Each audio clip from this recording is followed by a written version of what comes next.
ini baru ada beberapa orang yang masuk di Google Classroom.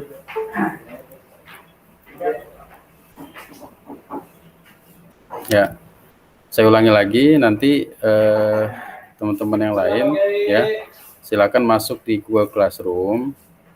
Di sana ada apa namanya?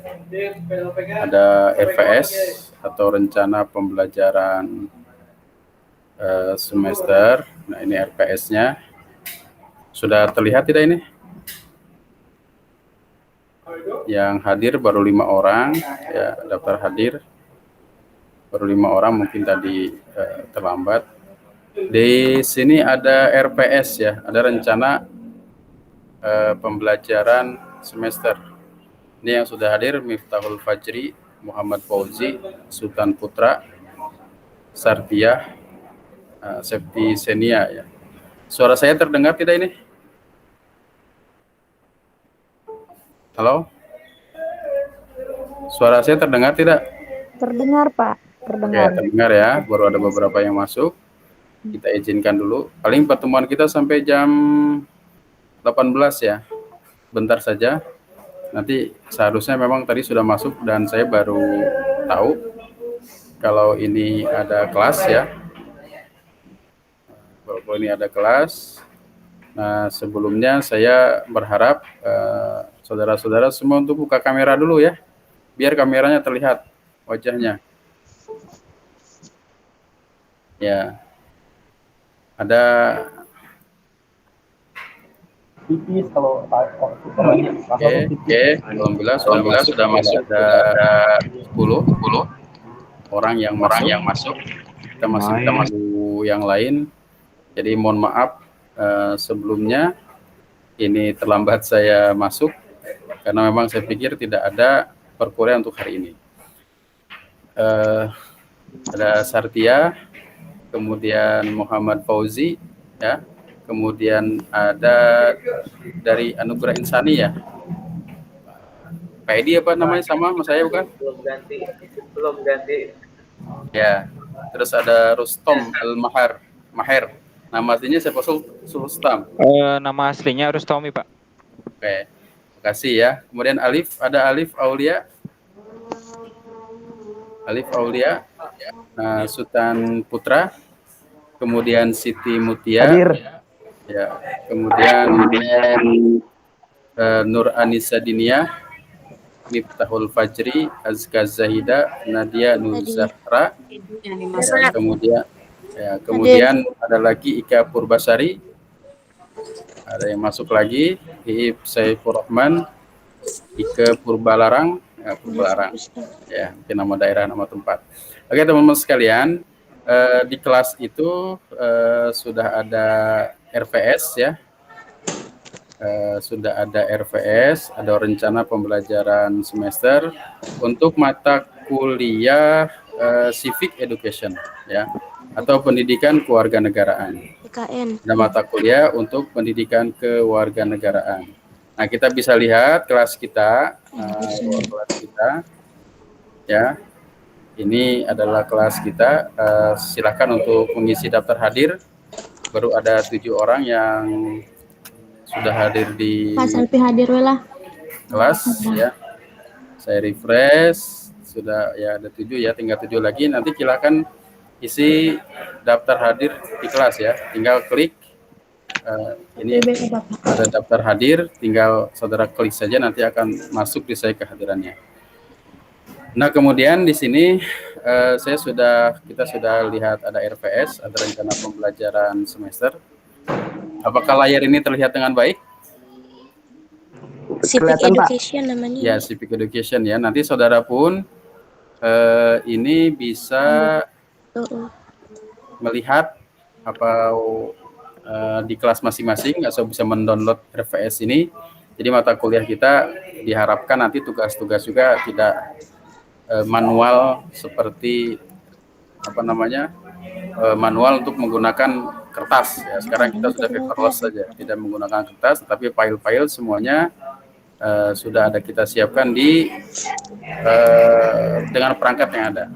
Nah, kemudian perlu dipahami bahwa Civic Education ini mata kuliah wajib, kemudian SKS-nya 3, kodenya sudah ada, kemudian juga ini ada capaian pembelajaran umum, saudara nanti bisa baca, kemudian juga ada capaian pembelajaran khusus. Nah, ini ada tema-tema perkuliahan. Nah, tema perkuliahan itu yang pertama adalah bahwa orientasi perkuliahan. Jadi hari ini orientasi perkuliahan biasa untuk saya itu untuk kehadiran itu nanti total kehadiran kita itu ada 16 kali kehadiran termasuk UTS dan UAS. Jadi kehadiran itu 30%. Kemudian presentasi, tugas atau kuis 20%, UTS itu ada 20% dan UAS itu ada 30%. Jadi totalnya 100%, 30 tambah 20 tambah 20 tambah 30. Jadi totalnya adalah 100%. Emang pakai saya siapa aja? Aku aja.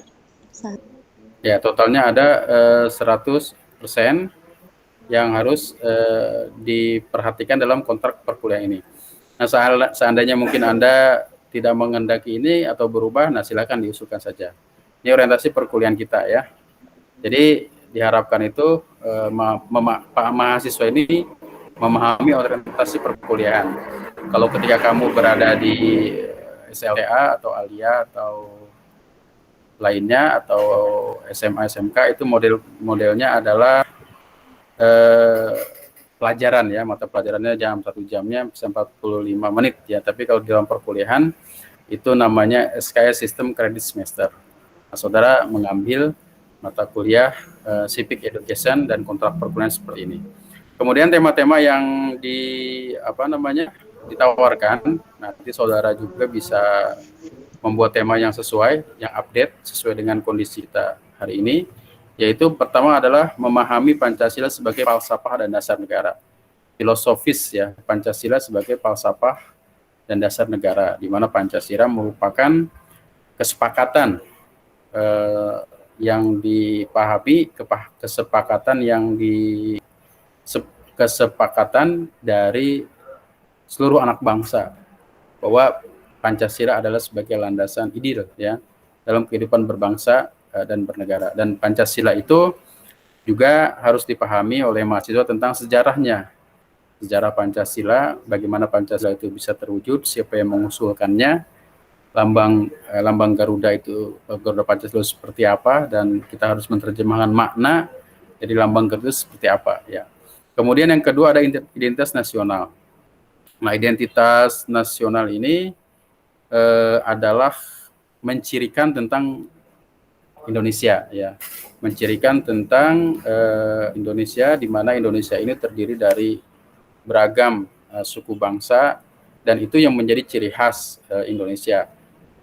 Ada bahasa, ada beragam keyakinan, ada beragam sumber daya alam macam-macam ya, sangat kaya Indonesia ini, dan itu merupakan salah satu identitas nasional. Bahasa, kemudian rumah-rumah adat tradisional, custom, alat-alat tradisional, baik itu alat untuk berburu, alat untuk mempertahankan diri dan segala macamnya, cukup banyak di Indonesia, dan itu memang merupakan identitas nasional. Kemudian tema yang ketiga adalah budaya demokrasi di Indonesia. Nah, demokrasi itu apa? Nanti kita harus memahami makna demokrasi. Demokrasi itu misalkan the government from the people for the people. Jadi suatu pemerintahan dari rakyat untuk rakyat. Tapi demokrasi di Indonesia seperti apa? Karena sudah banyak dalam sejarah Indonesia ini demokrasi itu berkembang. Di awal misalkan ada demokrasi terpimpin, kemudian ada demokrasi perwakilan, di mana setiap rakyat kita bisa memilih wakil yang duduk di anggota dewan, dan anggota dewan memilih presiden sebagaimana dilaksanakan pada masa Orde Baru, atau pada saat ini sudah terjadi demokrasi secara langsung. Ini harus kita pahami proses demokrasi di Indonesia. Kemudian juga kita harus bisa memprediksi atau mendeteksi apakah demokrasi itu sesuatu yang paling bagus ya, Apakah demokrasi itu sesuatu yang paling bagus? Apakah ada alternatif lain selain demokrasi? Ya, kalau demokrasi misalkan kebenaran itu bisa diubah oleh mayoritas. Karena itu demokrasi bisa menyebabkan diktator mayoritas dan membuat tirani minoritas. Nah, kemudian juga yang kelima ini tentang demokrasi dalam perspektif Islam. Nah, Islam apakah mendukung demokrasi atau tidak? Apakah sesuatu itu apakah Islam itu sudah mendukung demokrasi ataukah ada ayat-ayat terkait demokrasi dalam ajaran Islam wa amruhum syura bainahum seperti misalkan kita diperintahkan bermusyawarah ataukah memang demokrasi itu berlawanan dengan ajaran Islam. Karena dalam ajaran Islam sesuatu kebenaran atau sesuatu yang haram tidak boleh dihalalkan dengan cara suara terbanyak. Katakanlah misalkan judi itu sudah haram, tidak mungkin dihalalkan dengan pemilihan suara yang tadinya haram menjadi halal. Itu jelas. Ada batasan-batasan tertentu dalam demokrasi Islam. Ya, ini juga harus dipahami. Kemudian selanjutnya adalah konstitusi dan tata perundangan di Indonesia. Kita harus mengingat dan memahami bahwa ada Pancasila, ada sebagai landasan idil, ada konstitusional, ada Undang-Undang Dasar 1945. Undang-undang itu diturunkan lagi, kemudian diturunkan lagi menjadi ada peraturan dan seterusnya. Itu kita harus pahami ya terkait dengan peraturan-peraturan yang ada di negara kita. Apakah peraturan-peraturan itu harus saling mendukung ataukah peraturan itu bertentangan satu sama lain. Nah, kemudian yang ketujuh ini tentang negara, agama dan warga negara. Nah, apakah agama, negara dan warga negara itu hakikatnya apa? Ini harus dipahami ya dalam tema ini nanti, negara, agama, dan warga negara. Misalkan syarat-syarat negara itu apa? Syarat-syarat negara misalnya ada wilayah, yang kedua ada pemimpin, yang ketiga ada rakyatnya, dan yang keempat ada pengakuan dari negara lain. Itu salah satu salah satu negara. Dan negara Indonesia ini misalkan apakah memang terbentuk dari sebuah keragaman, tentu harus kita pahami ada alat pemersatunya. Nanti apa alat pemersatu itu kita harus pahami secara baik ya. Negara yang begini luas, begitu ragam budaya, tanpa ada alat pemersatu tidak akan bisa ya. Maka alat pemersatunya itu apa nanti harus kita bahas dalam tema ini. Jadi negara, agama, dan warga negara. Nah, apakah negara itu harus mengakui agama ataukah mungkin agama di luar negara ataukah mungkin antara agama dan negara itu satu yang terpisah. Nah, ini harus kita pahami ya, dalam tema-tema ini ya tentang negara, agama, dan warga negara. Nah, kemudian selanjutnya adalah politik dan strategi nasional. Nah, ini kita harus memahami strategi nasional itu seperti apa, kemudian politik itu apa. Dalam politik misalkan tidak ada yang ada adalah kepentingan, yang tidak ada itu adalah teman. Jadi tidak ada teman abadi dalam politik, yang ada adalah kepentingan. Selama kepentingan itu saling mendukung, maka mereka akan berkoalisi. Tapi ketika kepentingan itu sudah tidak ada, nah, maka mereka akan mencari yang lain lagi. Nah, itulah jadi politik dan strategi nasional kita harus pahami bagaimana strategi bangsa kita ini untuk misalkan menyongsong 100 tahun Indonesia merdeka. Ini sudah dibuatkan aturan-aturannya dan hal apa saja harus dicapai dalam mencapai 100 tahun Indonesia merdeka itu. Ini juga harus kita pahami. Kemudian ada otonomi daerah ya. Sebagaimana kita ketahui bahwa reformasi itu salah satunya adalah mengubah sentralistis menjadi desentralisasi. Jadinya segala serba sentral, maka kemudian menjadi desentralisasi. Nah, ini harus kita pahami dalam otonomi daerah dan undang-undang tentang otonomi daerah. Kemudian yang tema selanjutnya adalah tata kepemerintahan, ya clean and good government. Clean and good government ini harus kita bahas. Bagaimana sih pemerintahan yang baik itu? Bagaimana pemerintahan yang bersih itu? Apakah pemerintahan kita ini sudah benar-benar bersih? Apa kira-kira yang menyebabkan bangsa kita ini terpuruk ya, sehingga orang-orang pintar itu bukan hanya melakukan tindakan-tindakan yang baik bagi warga negaranya, tetapi kadang melakukan tindakan-tindakan yang negatif seperti korupsi dan segala macamnya. Ini justru dilakukan oleh orang-orang yang pintar ya dalam tanda kutip. Kemudian yang ke-12 ini adalah hak dan kewajiban warga negara. Hak itu apa, kewajiban itu apa, warga negara itu siapa.